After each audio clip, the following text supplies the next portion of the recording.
get on some kind of bus and for hours and hours and hours, and then show up in some place we've never been to in our entire life. Yes, it is. I've never.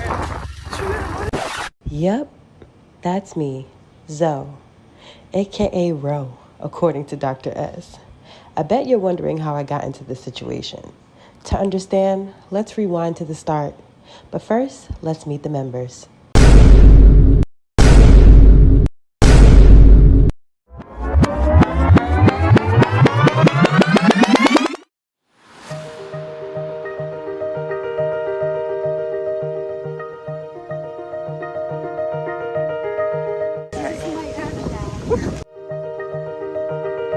Kuya Abelardo Baharo.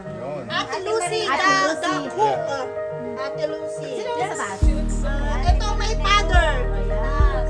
Noong Enero 12 hanggang 15 March 2026, ang mga mag-aaral ng MA sa Pandaigdigang Pampulitikang Ekonomiya at Pagpapaunlad sa Fordham ay nakisama at nagabahagi sa komunidad ng Barangay San Jose, Antipolo, Rizal upang suriin ang Sustainable Livelihood Project ng San Jose Free Farmers Association.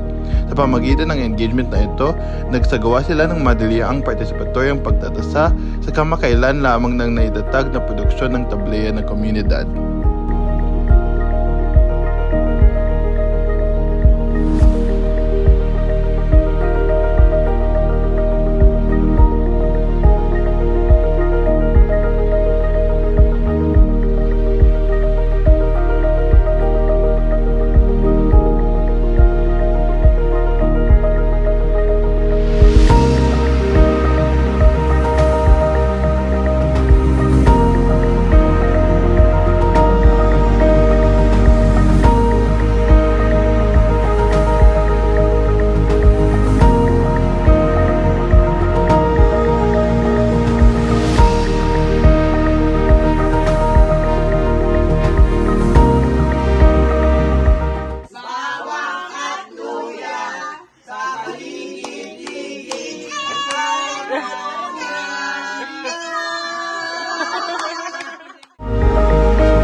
Kami po ang San Jose Free Farmers Association of Antipolo Incorporation. Nangangailangan po ng tulong upang mapaayos po ang aming opisina, ang aming processing area upang ma-develop, more improvement and renovation. And also, as a local farmers, hinihikayat po namin na ang aming produkto ay supportahan po ang local farmers po. Maraming salamat po and God bless you.